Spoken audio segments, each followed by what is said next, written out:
살아계신 그 주님을 오늘 예배하는 동안 여러분들의 그 영적인 눈이 열려져서 또 보는 은혜가 있기를 바랍니다. 믿음의 눈으로 주님을 만나는 은혜가 있기를 바랍니다. 주무시지 마시고 바짝 정신 차리시고 정말 중요한 내용 오늘 또 다루게 됩니다. 오늘 27절까지 읽었는데 35절까지 다루게 됩니다. 저 목양실에 가면 장로님 한 분이 주신 그 그림 액자가 걸려 있습니다. 그 유명한 화가였죠. 렘블란트가 그린 엠마오 도상이라고 하는 그림이 목양실에 걸려 있는데, 오늘 제가 이 설교 본문을 준비하면서 본문을 묵상하면서 그 그림을 참 오랫동안 봤습니다. 그림을 보면 울창한 숲이 우거져 있고 또 오솔길이 있습니다. 그 길에 예수님과 두 제자가 아주 심각하게 대화하면서 가는 이 뒷장면이 그려져 있는 그림입니다. 오늘 이 자리에 앉아 있는 성도님들이 모두가 그 엠마오로 내려가는 그 길에서 주님을 만났던 두 제자가 되셔서 우리에게 찾아오신 그 주님이 누군지 선명하게 깨닫는 은혜가 있기를 주의 이름으로 축원합니다. 오늘 루가는 예루살렘에서 두 제자가 엠마오로 내려가고 있다라고 기록하고 있습니다. 이 엠마오는 누가의 기록에 의하면 예루살렘에서 25리 떨어진 곳이라고 기록하고 있습니다. 25리라고 하는 이 단어 헬라어 원문을 보면 60 스타디아라고 기록되어 있습니다. 그러니까 수치예요. 60 스타디아. 이걸 킬로미터로 바꾸면 대략 한 11km 정도 됩니다. 11km 정도 거리에 떨어져 있는 곳이다, 이렇게 기록합니다. 그런데 또 다른 어떤 사본을 보면 60이라고 기록하지 않고 160 스타디아라고 기록하고 있습니다. 그래서 이 160 스타디아는 대략 약 31km 정도 됩니다. 그래서 엠마오가 정확하게 어디냐 조금 논란은 있습니다. 그래서 현대 학자들은 약 11km 정도 떨어진 엘 쿠베이베라고 하는 현재의 그 지역이 엠마오일 거다라고 또 추정하기도 하고, 또 하루 만에 다시 돌아왔어요. 그 정도 거리 같으면 약 한 5.6km 정도 떨어진 쿠오니에라고 하는 지역이 아마 엠마오였을 거다, 이렇게 생각하는 학자들도 있습니다. 또 160 스타디아라고 기록된 사본도 있기 때문에 약 31km 정도 떨어진 이 암와스라고 하는 그 지역이 아마 엠마오였을 거다라고 생각하는 학자도 있습니다. 정확하게 엠마오가 어딘지는 몰라요.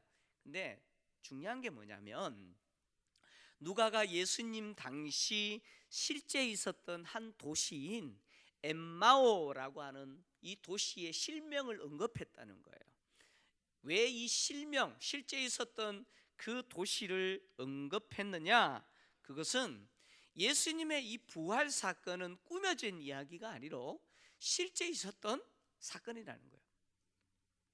엠마오, 그러니까 예루살렘에서 엠마오로 내려가고 있었던 두 제자의 이 이야기는 꾸며진 이야기가 아니라 뭐예요? 실제 있었던 이야기라는 것을 누가가 증언하는 거예요. 또 더하여서 누가는 엠마오로 내려가고 있는 두 제자 중에 한 사람의 실명을 언급합니다. 그 실제적인 이름이 뭐라고 언급합니까? 글로바다라고 이야기하고 있죠. 글로바라고 하는 실명을 언급합니다. 뿐만 아니라 이 글로바라고 하는 이 제자는요, 예수님을 가장 가까이에서 따랐던 12제자 사도가 아니다라는 사실을 이야기를 합니다. 이것은 또 뭘 우리에게 말하고 싶으냐면, 누가는 예수님의 부활 사건은 예수님을 가장 가까이에서 따랐던 12제자인 사도들이 꾸며낸 이야기가 아니라는 이야기예요. 예수님의 부활 사건은 실제 역사상 있었던 사건이다라고 지금 누가가 이야기를 하는 겁니다. 또 더하여서 누가는 누가복음을 기록하면서 데오필로 각하라고 하는 로마 안에서 상당한 영향력을 미치는 그 사람에게 예수가 누구냐라고 기록하고 있어요. 지금 누가복음을 통해서 예수가 누군지 이야기하고 있어요. 그래서 오늘 엠마오로 가고 있는 두 제자의 이야기를 통해서 누가는 바로 데오필로라고 하는 그 사람에게 예수가 누군지를 이야기하는 거예요. 그래서 엠마오로 가는 두 제자의 입에서 어떤 이야기가 나옵니까? 예수에 관한 일이다라는 이야기를 하게 됩니다. 그러니까 예수가 누구냐는 거예요. 오늘 이 본문을 통해서 예수가 누군지 선명하게 깨닫는 은혜가 있기를 주의 이름으로 축원합니다. 자, 엠마오로 내려가는 두 제자가 서로 대화를 하고 가고 있었는데 무슨 대화를 했느냐? 오늘 보니까 이 모든 된 일에 대해서 서로 대화하고 갔다 이렇게 이야기하고 있습니다. 이 모든 된 일이란 뭐냐? 지난 3일 동안 있었던 예수님의 죽으심에 대한 이야기예요. 그러니까 십자가에 죽으신 예수님에 대한 이야기일 뿐만 아니라 그 전부터 있었던 예수님에 관한 이야기예요. 그러니까 예수님에 관한 죽으심과 그 전의 사역을 포함한 광범위한 주제를 가지고 이 두 사람이 서로 대화하고 있었는데 이 두 사람의 대화는요 매우 진지하면서 심각했어요. 목사님 그거 어떻게 알아요? 알아요. 여러분 15절을 보면 어떤 단어가 있냐면 문의하고라고 하는 단어가 있죠. 보입니까? 저를 쳐다보면 안 보여요. 성경을 쳐다봐야 보여요. 문의하고라고 하는 단어가 15절에 있어요. 근데 이 단어는 헬라어 시제테오라고 하는 단어인데 이 단어는 어떤 때 쓰이는 단어냐면 정서적으로 서로 반응하면서 대화할 때 이 단어가 쓰입니다. 그러니까 정서적으로 서로 반응하는 거예요. 무슨냐면 누가 슬픈 이야기하면 어떻게 반응해 주는 거예요? 같이 눈물을 흘리면서 반응하면서 이야기해 주는 것을 이야기합니다. 그러니까 지금 이 두 제자가 엠마오로 내려가면서 서로 대화를 하는데 예수님의 죽으심과 또 예수님의 사역과 관련해서 지금 서로 어떻게 이야기하고 있어요? 서로 감정을 토해내면서 진지하면서 심각하게 이야기하고 내려가고 있었다는 거예요. 그렇게 엠마오로 가고 있는 그 길에 누가 나타나셨어요? 예수님이 갑자기 찾아오신 거예요. 예수님이 그들에게 다가오셨는데 문제는 그들의 눈이 가려서 예수님을 알아봅니까? 못 알아봅니까? 못 알아봅니다. 오늘 누가는 그들의 눈이 가려서 예수를 알아보지 못했다라고 이야기합니다. 여러분 이 눈이 가렸다라고 하는 이 말의 의미는 하나님이 그들의 눈을 열어주시지 않았다는 거예요. 하나님이 두 제자의 눈을 열어주시지 않으셔서 여전히 두 제자가 누구를 몰라봐요? 예수님을 몰라본다는 거예요. 자, 누가복음 18장 32절에서 34절을 보면 예수님께서 제자들에게 무슨 이야기를 하셨냐면 고난을 받으실 거다. 그죠? 이방인들에게 넘겨져서 희롱을 당하고 능욕을 당하고 침뱉음을 당할 것이고 또 채찍질을 당할 것이고 그리고 죽을 것이다. 죽을 것이다. 그리고 3일 만에 제3일 만에 어떻게 됐다고요? 다시 살아날 거다. 이렇게 이야기하셨는데 34절을 보니까 제자들이 이것을 하나도 깨닫지 못하더라. 왜? 그 이유가 뭐예요? 그 말씀이 감추어졌다는 거예요. 그 말씀이 감추어졌기 때문에 예수님이 하신 바 그 말씀을 알지 못했다. 이걸 다르게 이야기하면 예수님이 열심히 당신의 죽으심을 그리고 부활하심을 이야기했는데도 불구하고 제자들의 눈이 싹 가려져 가지고 알아요 몰라요? 깨달아요 못 깨달아요? 못 깨달았다는 이야기예요. 이처럼 제자들은 여전히 눈이 가려져서 이전에 예수님이 말씀하신 것에 무엇을 말하는지 모르고 또 더해서 지난 3일 동안 자신들 중에 있었던 일들, 예수님의 십자가의 죽으심이 뭘 말하는지 전혀 깨닫지 못했다는 거예요. 그래서 눈이 가려져서 깨닫지 못하니까 부활하신 주님이 찾아오셨는데도 불구하고 몰라보고 어떤 사람으로 이해하냐면 자신들처럼 유월절을 맞이해서 예루살렘에 가서 성전에서 하나님을 예배하고 다시 고향으로 돌아가는 순례자, 즉 예배자의 한 사람 정도로 생각했다는 거예요. 이렇게 진지하고 심각하게 대화하고 있는 이 두 사람에게 예수님이 무슨 대화를 그렇게 심각하게 합니까? 라고 물었어요. 물었더니 두 제자가 슬픈 빛을 띠고 멈췄었어요. 이 슬픈 빛을 띠고 멈춰섰다라는 이 말은 뭐냐면 지난 3일 동안 있었던 예수님의 십자가의 죽음 사건이 이 두 제자에게 어떤 사건인지를 보여주는 거예요. 그러니까 예수님의 십자가의 죽으심이 이 두 제자에게는 매우 심각한 충격을 준 사건일 뿐만 아니라 뭐예요? 상처를 준 사건이라는 거예요. 그래서 예수님의 십자가의 죽음이 이 두 제자에게서는 충격이었고 엄청난 상처였어요. 왜요? 이 예수님은 그들에게 있어서 무엇이었어요? 미래였어요. 그렇잖아요. 그들은 다 버리고 주님을 따랐던 자들이에요. 그들에게 있어서 미래였던 예수님이 죽어버리신 거예요. 그러니까 그들이 받은 충격과 그들이 당한 상처가 얼마나 큰지를 슬픈 빛을 띠고라고 하는 이 단어가 설명을 해줘요. 이렇게 쓴 두 사람 중에 한 사람인 글로바가 예수님에게 반문하죠. 뭐라고 반문하냐? 아니 당신이 예루살렘에 체류하면서 지난 3일 동안 있었던 그 예루살렘을 완전히 뒤집어 놓았던 그 충격적인 사건을 어떻게 당신 혼자 모르냐는 거예요. 그러니까 이 말은 예수님의 십자가에서 예수님이 죽은 사건은 당시 예루살렘 전체가 충격을 받은 사건이라는 거예요. 예루살렘에 있던 사람뿐만 아니라 온 유대가 뭐예요? 유대가 충격을 받은 사건이에요. 근데 누구는 몰라요? 같이 예루살렘에서 있어놓고 모르는 것처럼 지금 묻고 있다는 거예요.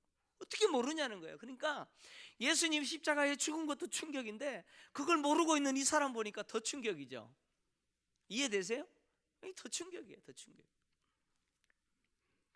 근데요 예수님은 더 능청스러워요. 자신의 일인데도 모른 척 하시죠.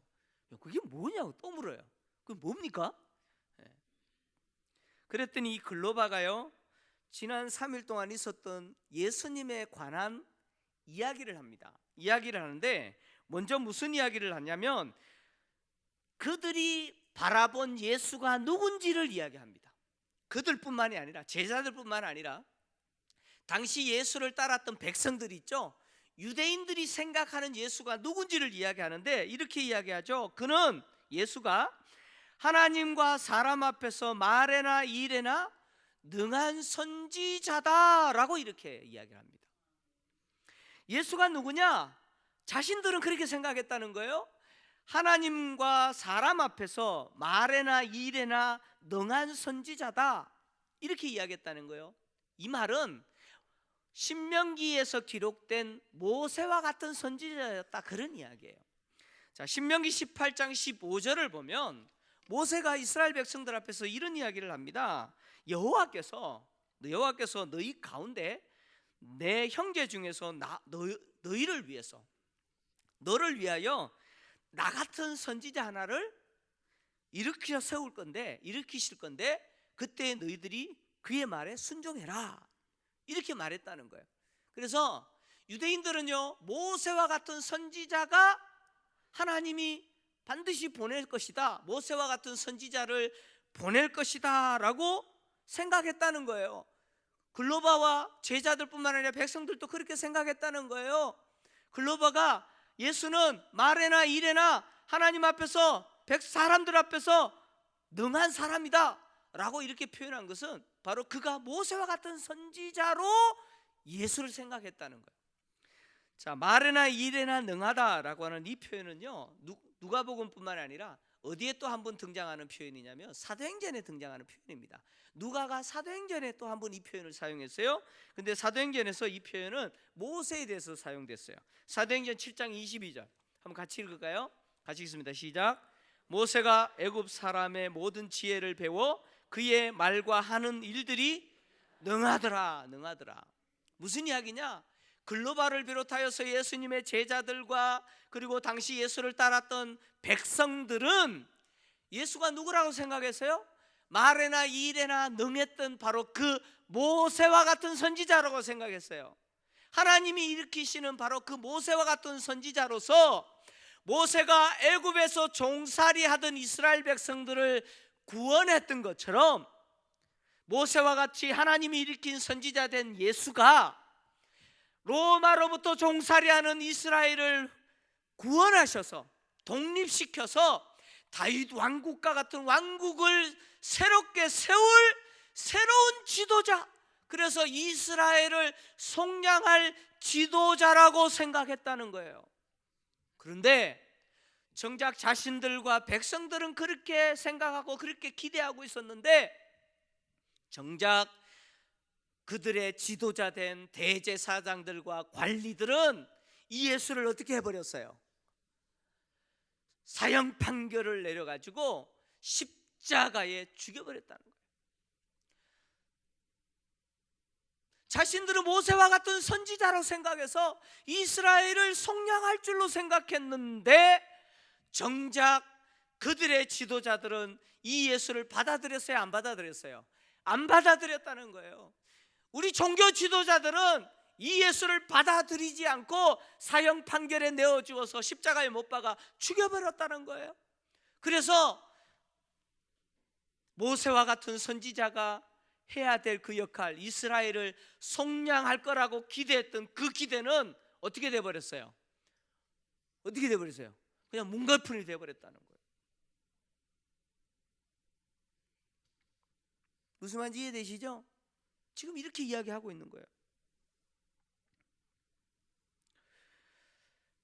엠마오로 내려가는 이 두 제자뿐만 아니라 예수를 따랐던 제자들과 그리고 백성들이 생각했던 예수는 누구냐?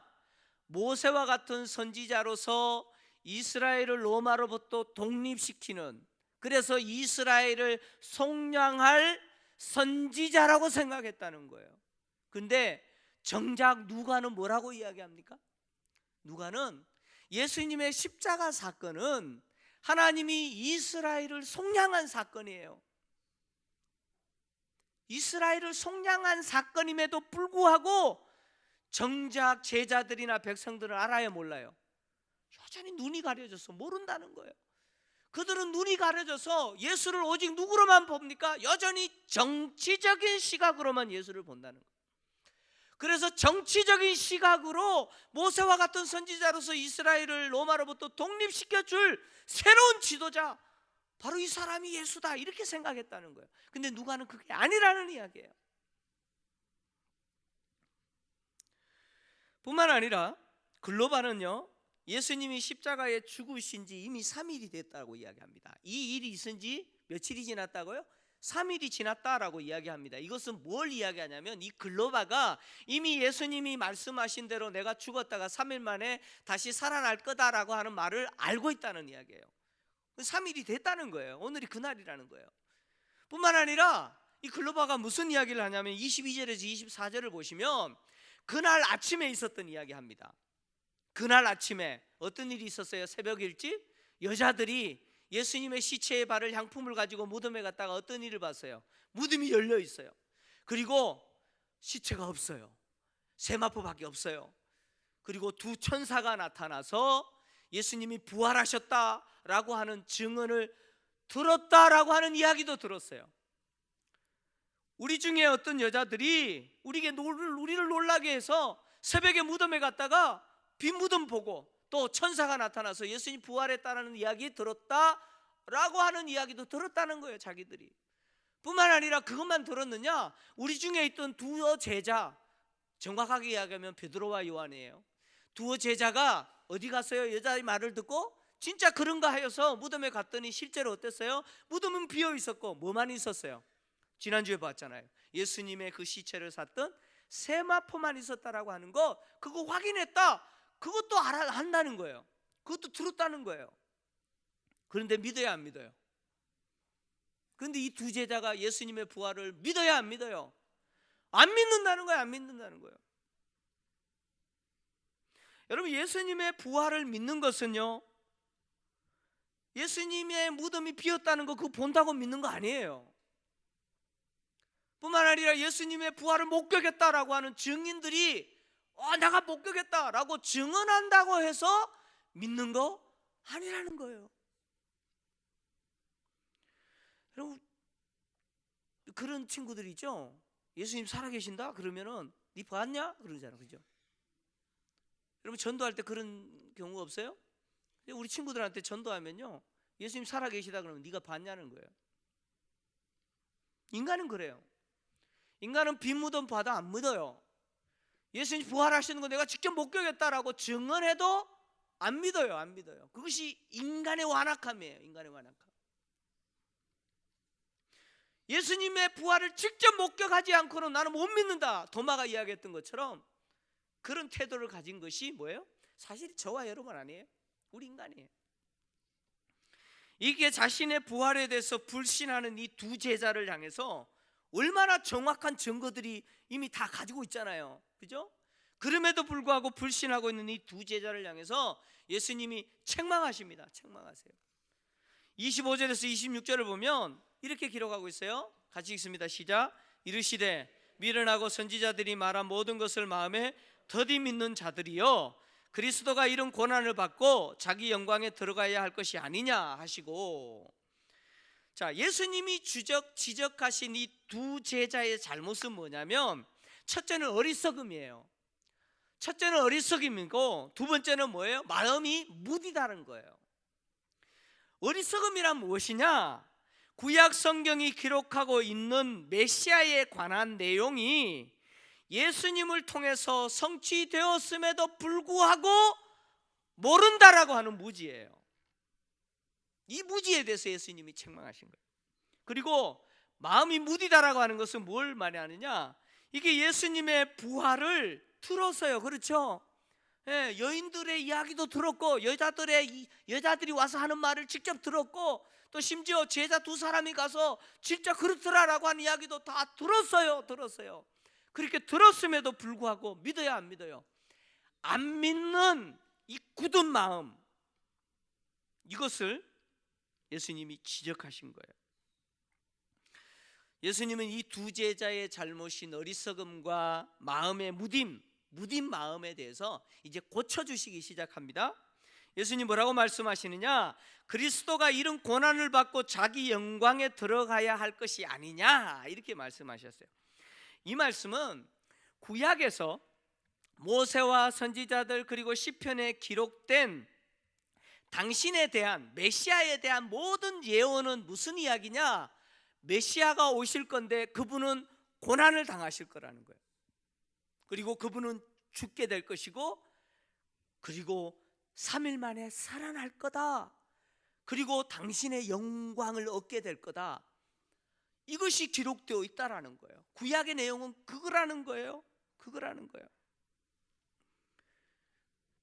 그런데 예수님의 제자들을 비롯하여서 예수를 따랐던 당시 유대 백성들은 그 누구도 성경이 예언하고 있는 고난받는 메시아를 기다린 적이 없어요. 무슨 말인지 이해되시죠? 정작 성경은 고난받는 메시아, 죽으시고 다시 살아나는 메시아에 대해서 기록하고 있는데, 정작 유대인들과 제자들은 그런 메시아를 안 기다렸다는 거예요. 고난받는 메시아를 기다린 적이 없어요. 기다리지 않았어요. 그리고 자기 영광에 들어간다라고 하는 이 말은 무슨 말이냐? 이 메시아가 죽었다가 다시 부활하실 뿐만이 아니라 다시 승천하셔서 하나님 우편에 앉는 것을 통해서 하나님의 영광과 하나님의 권위와 하나님의 위엄을 다시 갖게 될 것이다 라는 거예요. 그것이 자기 영광이에요. 자, 예수님께서 갈릴리에서 사역하시다가 이제 내가 예루살렘으로 올라가야겠다라고 결심하게 된 이유가 있어요. 그 이유가 누가복음 9장 51절이에요. 자, 누가복음 9장 51절 같이 있습니다. 시작. 예수께서 성천하실 기약이 참에 예루살렘을 향하여 올라가기로 굳게 결심하시고, 자, 예수님께서 갈릴리에서 예루살렘으로 가셔야겠다라고 결심한 이유가 뭐예요? 무슨 날이 가까워 왔어요? 승천하실 날이 가까웠다는 거예요. 즉 하나님의 우편에 앉으셔서 하나님으로서 권위와 위엄과 그 하나님의 찬란한 영광을 회복하실 때가 가까웠다는 거예요. 그래서 예수님은 구약 성경은 바로 이 메시아를 기록하고 있다, 이런 메시아를 기록하고 있다라고 말씀하신 거예요. 그러면서 제자들에게 모세와 그리고 선지자들의 글을 시작으로, 즉 모세의 글, 창세기에서부터 시작해서 말라기까지 기록되어 있는 당신에 대한 모든 기록들을 풀어서 제자들에게 설명해 주시는 거예요. 여러분, 예수를 따랐던 제자들과 당시 유대인들은 예수가 바로 하나님 앞에서 모세와 같은 선지자라고 생각했는데, 오늘 누가는 예수가 누구라고 이야기합니까? 구약 성경이 기록하고 있는 고난받는 메시아, 그래서 고난당하시고 죽으시고 부활하셔서 하나님 우편에 앉으신 그 하나님의 영광과 권위와 능력을 소유하시고 지금도 세상을 통치하시는 살아계신 하나님, 그분이 누구라는 이야기예요? 그분이 예수라고 지금 이야기하고 있는 거예요. 예수님은 이 어리석은 제자들에게 성경에 기록된 당신에 대한 예언을 풀어서 설명해 줍니다. 깨닫게 해주시는 거죠. 여러분, 예수님이 이 어리석고 무딘 이 제자들에게 성경을 풀어서 설명해 주는 이 모습은요, 바로 교회가 해야 될 역할이에요. 교역자들이 해야 될 역할이죠. 예수님의 부활을 믿지 못하는 자들을 향해서 교회가 뭘 해야 됩니까?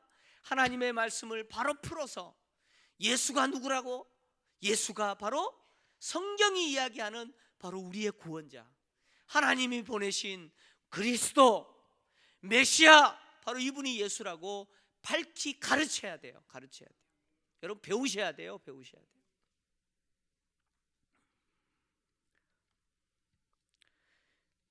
여러분, 예수님의 부활 사건은요, 그러니까 예수님의 부활과, 그러니까 십자가의 죽으심과 부활 사건 이전의 구약 성경의 기록은 감추어진 사건이에요.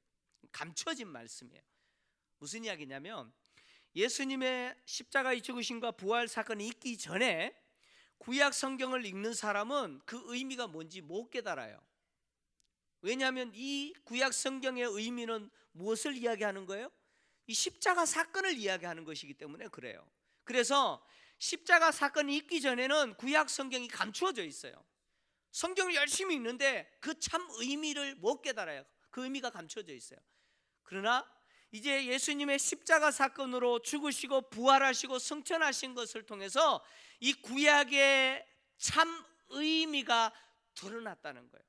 감춰져 있던 구약의 의미가 드러났어요. 그래서 예수님이 이 제자들에게 구약의 의미를 뭐예요? 이제 드러내시는 거예요. 즉, 이 구약 성경에 기록된 말씀은 무엇을 이야기하고 있어요?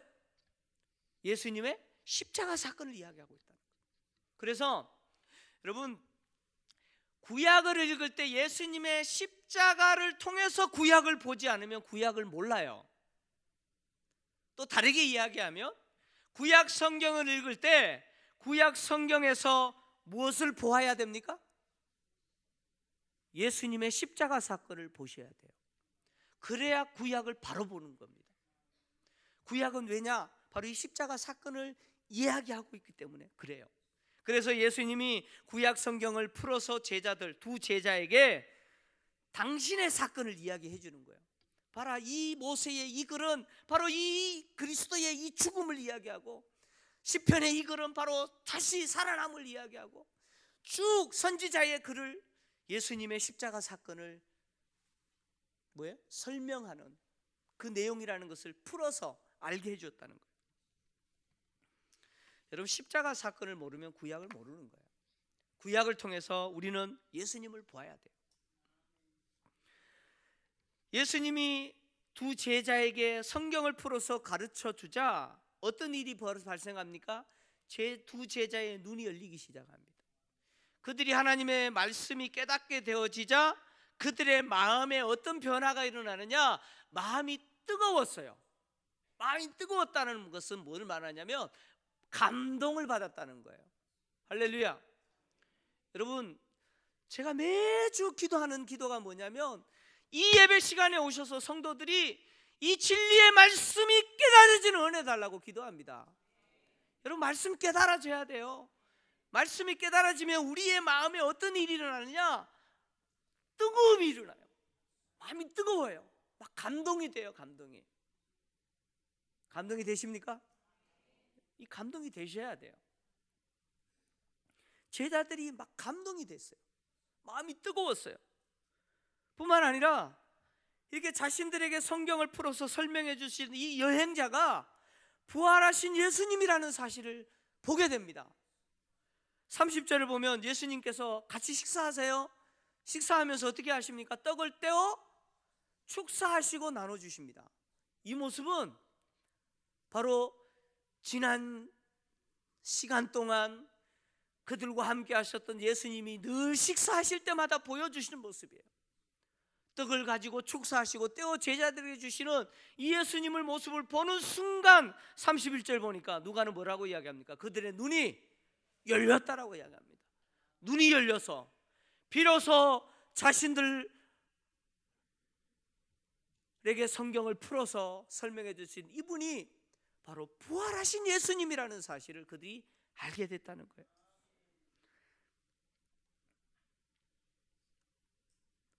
두 제자는 더 이상 엠마오로 갈 필요가 없겠죠? 그들은 즉시로 예루살렘으로 돌아갑니다. 예루살렘으로 돌아갔더니 이미 제자들이 모여 있어요. 아마 그날일 거예요. 그날 저녁일 거예요. 돌아갔더니 제자들이 모여 있어요. 그리고 또 심지어 부활하신 주님이 누구 만났다고요? 베드로를 만났다라는 이야기까지 듣습니다. 이 두 제자는 자신들이 엠마오로 내려가는 그 길에서 예수님 만난 이야기를 합니다. 예수님의 부활을 믿는 것은 부활하신 주님을 직접 만나면 믿어요. 근데요, 여러분, 오늘 누가가 하고 싶은 이야기는 이거예요. 부활하신 주님을 만났다고 다 믿느냐? 안 믿어요. 부활하신 주님을 눈으로 보고 있는데도 믿어요, 안 믿어요? 안 믿어요. 왜 안 믿어요? 무엇이 안 열렸어요? 눈이 안 열리면 안 믿는다는 거예요. 영적으로 가려져 있는 눈이 열려야 돼요. 눈이 열려야지 부활하신 주님을 믿음의 눈으로 보는 거예요. 여러분, 우리의 눈을 누가 열어줍니까? 누가 열어줘요? 성령이 열어주시는 거예요. 그래서 우리 가운데 거하시는 성령이 우리의 영적인 눈을 열어서 예수가 누군지 알게 하시고 예수를 믿게 하세요. 그래서 우리로 하여금 진리 가운데로 이끌어 가시는 분이 누구예요? 성령님이 하시는 거예요.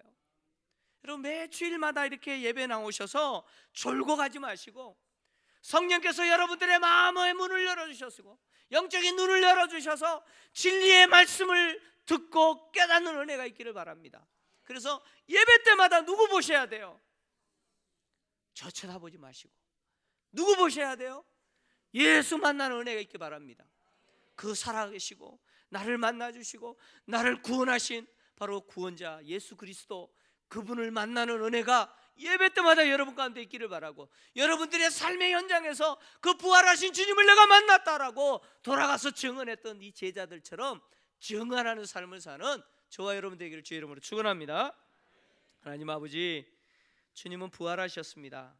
그러나 우리의 영적인 눈이 열리지 않으면 부활하신 주님을 보고서도 믿지 못하는 것이 인간입니다. 주의 성령께서 우리의 눈을 열어주셔서 예배 때마다 부활하신 주님을 믿음의 눈으로 보는 은혜를 허락하여 주옵소서. 예배 때마다 우리의 마음 가운데 진리의 말씀이 들려지게 하여 주시고 우리 마음에 뜨거움, 감동의 역사가 일어나게 하여 주옵소서. 그래서 우리의 일주일의 삶의 현장이 부활하신 주님을 증언하는 증인으로서 사는 복을 허락하여 주옵소서. 예수님 어려우신 이름으로 기도합니다. 아멘.